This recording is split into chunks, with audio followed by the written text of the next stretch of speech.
have three concepts in my mind this morning that are all converging to a beautiful tool that feels important to make into an episode for the Lessons from a Toolbox. So I'm going to try to talk through it, and hopefully it will make sense in translation. So the first concept is that of a tripod.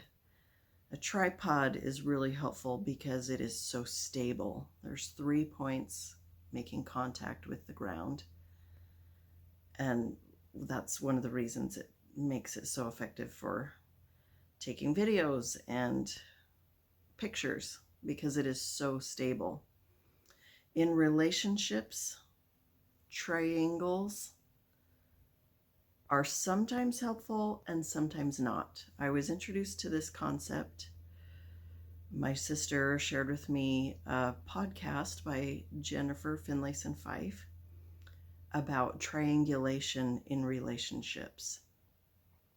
And the dynamic she describes is, in a relationship, there are only two elements that are competing and it's off balance. And so our tendency is to try to find a third person to try to create stability in the relationship. When that's unhealthy is when sometimes we call it venting and complaining, but we're talking to someone, a friend, a sister, your child, and it doesn't create forward momentum and problem solving. It's just a venue for you to stew in the frustration, resentment, whatever the negative sentiment you're feeling is at the time. So that's the unhealthy form of triangulation. When it's healthy to invite a third person into your relationship is when that third person can help you find forward momentum.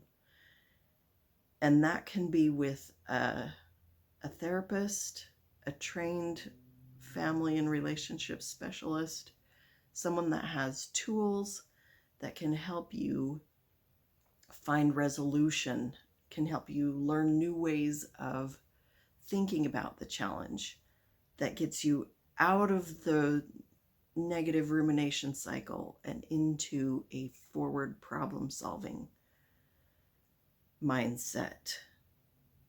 So that's the first part of what's happening in my brain this morning. The second part is, I've kind of already described it. In a relationship course I'm taking right now, I was given a handout on rumination, and I had always considered ruminating in a negative context, in the space where we are spinning in, focused on the problem, focused on our hurt, focused on what's going wrong, and spinning on that hamster wheel that has no exit.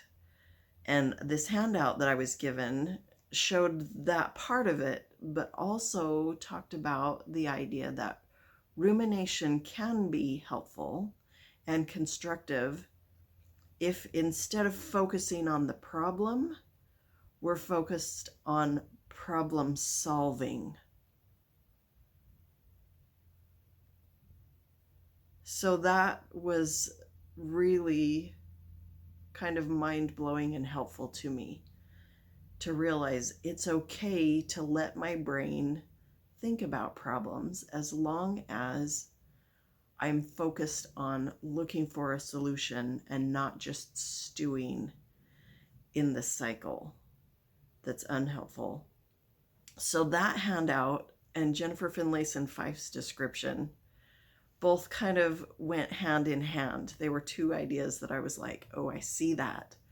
I see that, where this situation can create perpetuating the problem, and this situation can create problem solving and shifting my brain into that more healthy, more helpful space.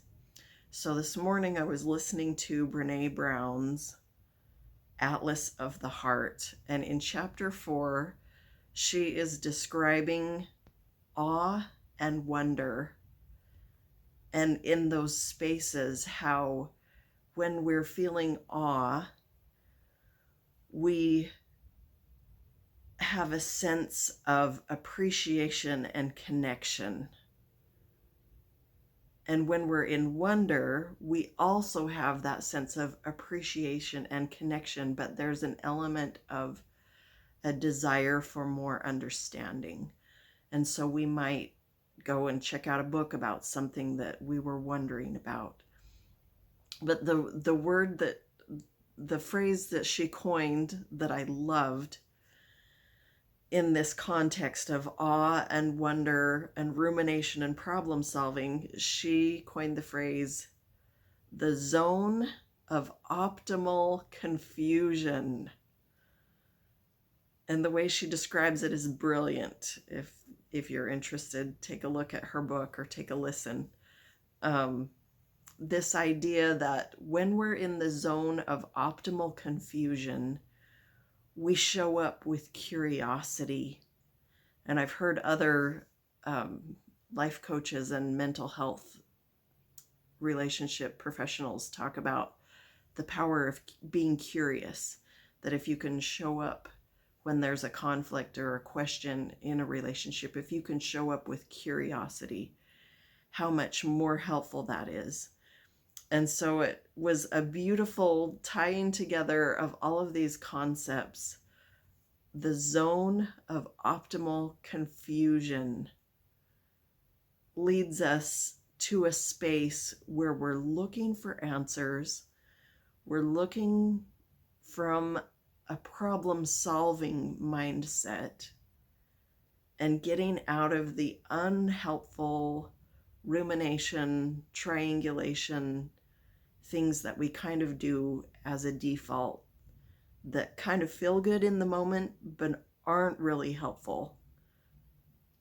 So that was kind of a lot, and I kind of felt like I was rambling, but hopefully those ideas tied together can help create an idea that can help you move forward out of rumination that's unhelpful and triangulation that's unhelpful into spaces where you can get forward momentum and leverage and find a path to healing and more healthy relationship dynamics.